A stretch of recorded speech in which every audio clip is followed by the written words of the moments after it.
Orbital Bunker Observation Diary. Where is this? Who is this? TB 1330. It's like I'm climbing a mountain of boulders, thought 2B. Her left leg felt heavier than lead, and stepping forward made her breathe heavily. When she finally put her left foot forward, her right leg joints complained with a loud creak. She half rolled out of the flight unit, left the hangar, and stumbled a few meters into the hallway. The time it took to do all that was appalling. The research and development department was just past the hallway. Thinking of how long it would take made her dizzy. The Orbital bunker was a camp for the Yoha squadron on the front lines. It carried all the equipment and facilities necessary to deploy troops to Earth, and contained living quarters, but it wasn't grand by any meaning of the world. Yet she felt like her destination was eons away. The hallway had a gentle slope, so there were no steps along the way. Someone could walk through with their eyes closed.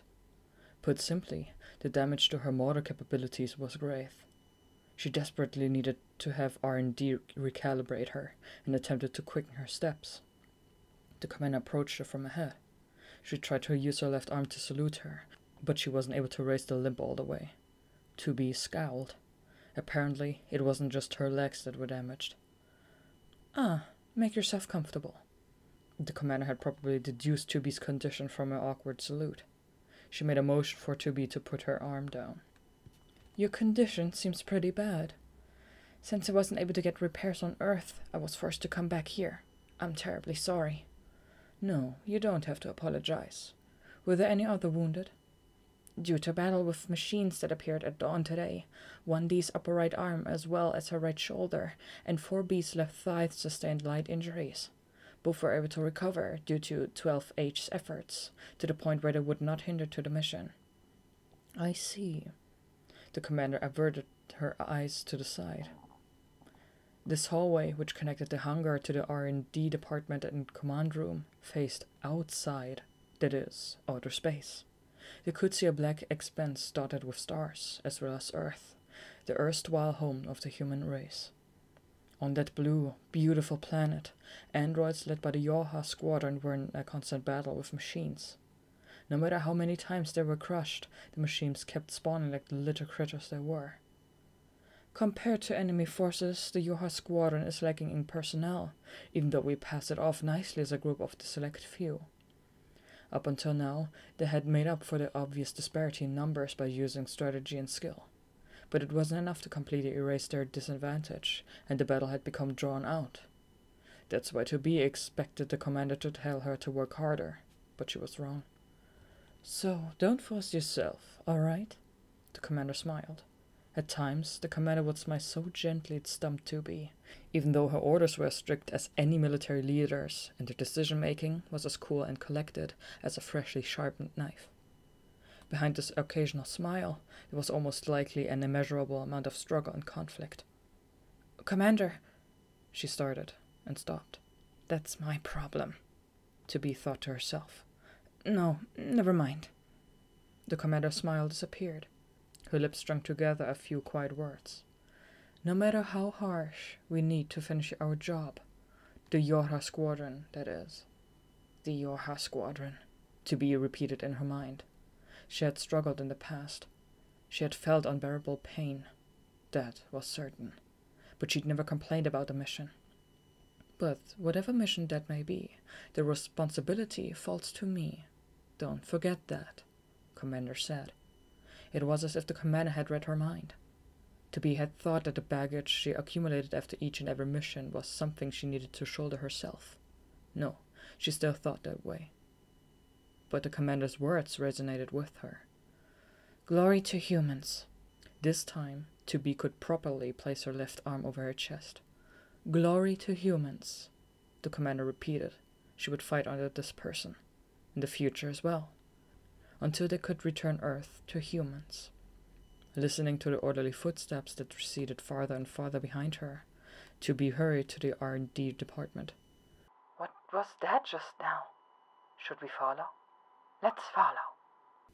TB 1340. From the moment she entered the command room, the commander was surrounded.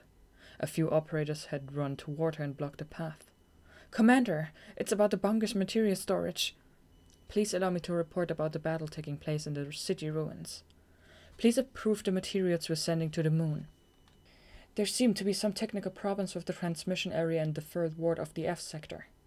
Apparently, the operators thought that just being the commander boosted her processing power. "For the materials, talk to the representative of each and narrow down the storage plans to 3 options. Give them to me and I'll discuss it with you." "Roger that." "I'll listen to the battle status in 330 seconds." "Roger that." "I approve the materials." "Thank you." "Have all members in the F sector visit the access point and investigate what's wrong." "Roger." Phew, that was all of them. Or so she thought, but the operators didn't budge. It seemed like they still had something on their minds. "And?" "Yes," the operators replied in unison. "Commander, please accept this." She was suddenly surrounded by outstretched packages, some of them gold and some of them silver. "What? What's this?" "Today is February 14th. It's called Valentine's Day, and you're supposed to give brown things to people you respect." "A Valentine's? Is it an ancient tradition?" "Yes. Apparently both the giver and receiver were able to experience happiness. The brown things were often wrapped in gold or silver paper." "Figures," she thought. While the shape and size varied, all the packages were sparkling. So humans handed each other such things in ancient times. She opened one of the packages. It was a brown ribbon. "What am I supposed to do with this?" was her first thought, but she said thank you anyway. There were many mysterious ancient traditions. Since humans created the androids, it was disrespectful to even try to understand the traditions, and mimicking an action without understanding wasn't very commendable. Mimicking this Valentine's tradition was something she shouldn't allow as a superior, but I probably shouldn't be so strict, she thought to herself. Operators faced a different kind of struggle than the members that fought on the front lines. "Commander, is now a good time?" It was Operator 6O who managed communications with 2B. "What is it?" "I'd like your approval to test the new flight unit equipment in the field." She had been getting updates about the new equipment from the R&D department. If they were going to test it in the field, there would need to be communication between the operators and squadron members. Operator 6O had been in charge of those matters. "Ah, yes, that. For the Recon mission. The person that was assigned to that was 9S. If there's no problem with the Recon mission, it'll be the last test involving the Descent Squadron." Hearing that, the commander suddenly thought of 2B's expression from earlier. "I see, 9S. That's right. All the responsibility falls to me," she told herself the line she had said over and over in the past. "Roger. Thank you very much." Operator 6O bowed and left the command room. "Okay," the commander said as she turned around. That was exactly 330 seconds. "Let me hear the battle status." "Battles on Earth? Battle status? Fighting on Earth? Isn't that about how the battles are going? I see. I wonder what they mean by new equipment. I don't know. Should we go see? Let's go see." TB-14. Operator 6O rushed to the hangar. She didn't want to miss her. Though even if she missed her, all she had to do was send a transmission. She squeezed her body through the partially opened door. The door opened at a dreadfully slow speed. Swift action required responsive equipment, and she made a mental note to request faster doors later. 21O, are you here?" Operator 21O popped her head out from beneath a flight unit that was locked into the catapult. She was in the middle of a checkup. It was good timing. Operator 6O went straight to the point. "And field testing of the new equipment got approved." But 21O looked confused. Did she forget about the equipment? "The new equipment?" "For the flight unit." Operator 21O, whose eyebrows were furrowed in confusion, suddenly looked irritated. "Is that all?" "What do you mean, is that all?" This time it was 6O that looked puzzled. What was 21O so irritated about? "Something like that. You could have just used the transmission. There was no reason for you to come here." "That's true, but—" 6O searched for an excuse to satisfy the disgruntled 21O. But But I'm always using transmissions, so I needed some excuse. One of 21O's eyebrows moved. So what? Her expression said. And don't you think it's important to do final equipment checks visually? We are prepared? What was the line?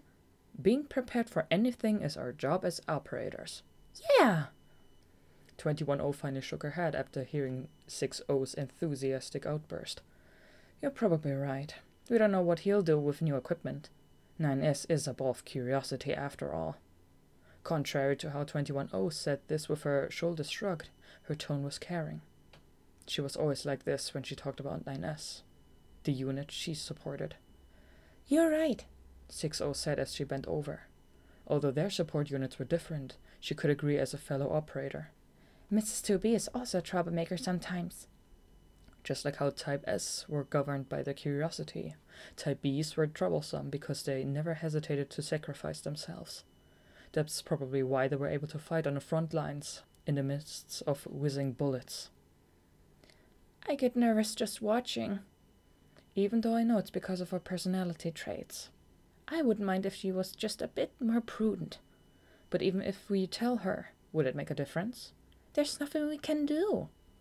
That's why, Operator 6O and 21O said together, it's vital to be prepared.